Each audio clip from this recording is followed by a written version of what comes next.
আসসালামু আলাইকুম। ভাই ও বোনেরা, প্রতি বছর লাখ লাখ মুসলিম কাবা শরীফে তাওয়াফ করেন, কিন্তু প্রশ্ন হলো কাবার ভেতরে ঠিক কি আছে?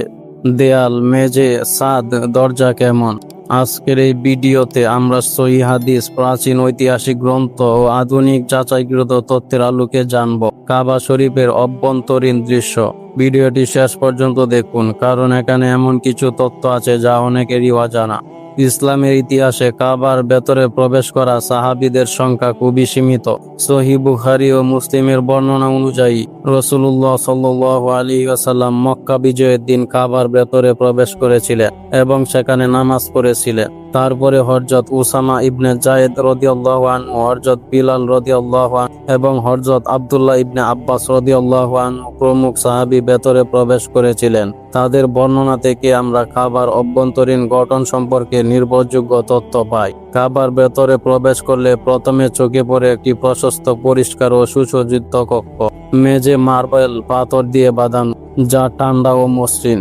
দেয়ালগুলো নিচ থেকে প্রায় 2 মিটার উচ্চ পর্যন্ত মার্বেল দিয়ে ঢাকা। তার উপরের অংশ সুন্দর সুগন্ধি কাপড় ও সবুজ রেশমি বস্ত্র দিয়ে আবৃত। ভেতরে মোট 3টি কাঠের খুঁটি রয়েছে, যা ছাদকে ধরে রেখেছে। এই খুঁটিগুলো প্রাচীনকালে কাঠের হলেও বর্তমানে সেগুলো মজবুত কাঠামো দিয়ে প্রতিস্থাপন করা হয়েছে। 4টি সমতল, যা রূপা ও সোনালী কারুকাজে সজ্জিত। খাবার দরজাটি মেঝে থেকে প্রায় 2.25 মিটার উপরে অবস্থিত, যা সোনার প্লেটিং দিয়ে আবৃত। ভেতরে কোনো জ্বালানা নেই, তবে ছাদের কোনায় ছোট একটি খোলা অংশ রয়েছে, যা বাতাস চলাচল ও আলোর জন্য ব্যবহৃত হয়। সাহাবীরা বর্ণনা করেছেন, ভেতরে প্রবেশ করলে একটি শান্ত, পবিত্র ও আত্মাধিক পরিবেশ অনুভব হয়। দেয়ালে কোনো ছবি বা মূর্তি নেই, শুধু আল্লাহ নাম, কোরআনের আয়াত ও ইসলামিক ক্যালিগ্রাফি দেখা যায়। 1996 সালে সৌদি সরকার কাবা শরীফের অভ্যন্তরীণ পুনর্নির্মাণ সম্পন্ন করেন। পুরনো কাঠামো আরও মজবুত করা হয়। ভেতরের দেয়াল ও মেঝে উন্নত মানের ইতালীয় মার্বেল দিয়ে প্রতিস্থাপন করা হয়। ছাদে আধুনিক ভেন্টিলেশন ও লাইটিং সিস্টেম যুক্ত করা হয়, যাতে ভেতরের পরিবেশ সবসময় শীতল ও স্বস্তিদায়ক থাকে।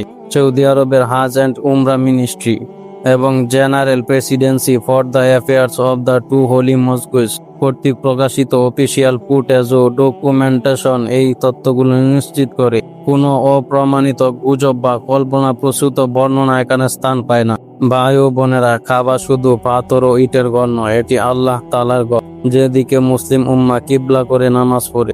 ভেতরের প্রতিটি ইট, প্রতিটি খুঁটি, প্রতিটি আয়াত আমাদের স্মরণ করিয়ে দেয় তাওহীদ, একত্ববাদ ও আল্লাহর মহত্ব। রাসূলুল্লাহ সাল্লাল্লাহু আলাইহি ওয়াসাল্লাম বলেছেন, কাবার তাওয়াফ, সাফা মারওয়ার সাই এবং হাজরের চুম্বন এগুলো ঈমানের প্রকাশ। ভেতরে প্রবেশ করা সম্ভব না হলেও বাইরে থেকে দোয়া, তাওবা ও আন্তরিকতা আল্লাহর দরবারে পৌঁছে যায়। আজকের ভিডিওতে আমরা হাদিস, ইতিহাস ও আধুনিক যাচাইকৃত তথ্যের আলোকে কাবা শরীফের ভেতরের দৃশ্য জানলাম। যদি এই তথ্যগুলো আপনার ঈমান ও জ্ঞান বাড়িয়ে থাকে, তাহলে ভিডিওটি লাইক দিন, শেয়ার করুন এবং চ্যানেলটি সাবস্ক্রাইব করুন। কমেন্টে লিখুন, ইয়া আল্লাহ, আমাদের সবাইকে হজ ও উমরা করার তৌফিক দান করুন। আল্লাহ আমাদের সবাইকে কাবা শরীফের সান্নিধ্য লাভের তৌফিক দান করুন। সুবহানাল্লাহি ওয়া বিহামদিহি, সুবহানাল্লাহিল আযীম। আমিন।